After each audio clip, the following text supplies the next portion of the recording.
Bonjour et bienvenue pour cette interview spéciale sur Africa News. Je suis Ronald Kato.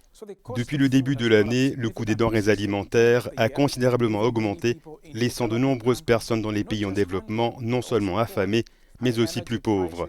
Les prix élevés de l'énergie, une pandémie et la guerre en Ukraine, qui a rendu plus difficile l'importation de céréales, ont créé une crise alimentaire à grande échelle. Dans de nombreux pays, l'absence de pluie saisonnière a entraîné une diminution de la quantité de nourriture à consommer ou à vendre. Boaz Kaysire est le responsable des politiques et du plaidoyer de l'Alliance pour une révolution verte en Afrique. Merci Boaz pour votre temps. Êtes-vous préoccupé par les troubles sociaux qui pourraient éclater en Afrique en raison de la hausse des prix des denrées alimentaires? Merci de me recevoir, Ronald. Je suis inquiet en tant que personne, mais le continent l'est aussi. Actuellement, nous sommes témoins de la plus grave crise du coût de la vie de ce 21e siècle à ce jour, et la capacité de la population à y faire face est en fait en train de diminuer. Le tic-tac de l'horloge fait son chemin et nous n'avons pas assez de temps pour vraiment attendre.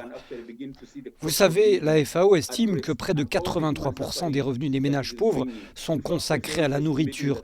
Cela signifie donc que s'il y a des changements dans les prix, s'il y a des augmentations du coût de la vie, cela peut potentiellement se transformer en troubles sociaux et cela crée également des défis politiques. Les gouvernements africains ne restent pas vraiment les bras croisés. Que font-ils maintenant pour réduire le coût croissant des denrées alimentaires? Quelles sont les mesures qu'ils mettent en place? Ils mettent en place des mesures incitatives pour améliorer l'efficacité des chaînes d'approvisionnement. Ils essaient également de mettre en place des subventions pour l'agriculture, les semences et les engrais afin de s'assurer que la production augmente. Ils travaillent aussi délibérément à la protection des consommateurs en mettant en place des plans de relance et en renforçant les filets de sécurité sociaux. L'une des autres mesures clés que nous observons sur le continent et que certains dirigeants mettent en œuvre est le renforcement de leurs réserves alimentaires stratégiques, idéalement pour stabiliser les approvisionnements. Et cela permet de stabiliser les prix. Le monde se réjouit par exemple de l'accord sur l'exportation de céréales entre la Russie et l'Ukraine, mais ce n'est que du court terme. Comment aborderiez-vous les problèmes structurels profonds qui sont à l'origine des crises alimentaires dans de nombreux pays en développement?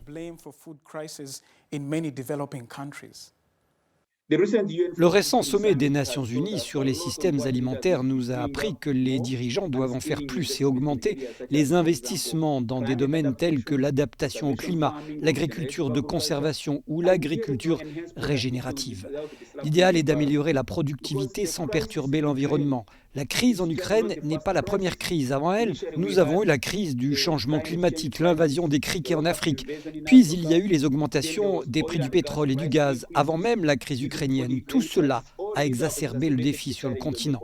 Le Forum africain sur la révolution verte qui se tiendra cette année à Kigali, au Rwanda, est une occasion unique pour les gouvernements et les chefs d'entreprise de discuter et de s'accorder sur certaines des solutions. Ils doivent accélérer le commerce dans la région, en particulier la mise en œuvre du commerce intra-africain.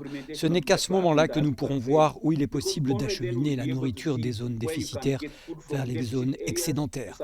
Nous voyons des engrais produits au Nigeria par Dangote, mais qui arrivent sur les marchés d'Europe et du reste du monde au lieu d'atteindre les ménages les plus pauvres d'Afrique, simplement à cause des contraintes structurelles.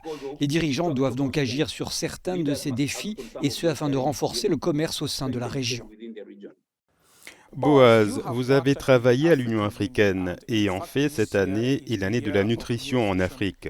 Selon l'Union africaine, quelles sont les plus grandes menaces pour la sécurité alimentaire et nutritionnelle de l'Afrique? Et que fait-elle pour y remédier?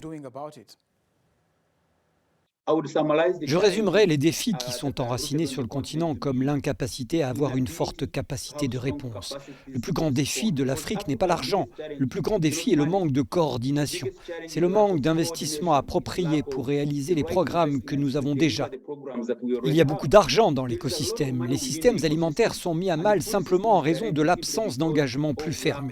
Et je pense que les dirigeants doivent faire plus que ce qu'ils font aujourd'hui, car le statu quo ne nous mènera pas là où nous devons être. Boaz Kaysire, merci beaucoup pour votre temps. Merci de m'avoir reçu. Et merci de regarder Africa News.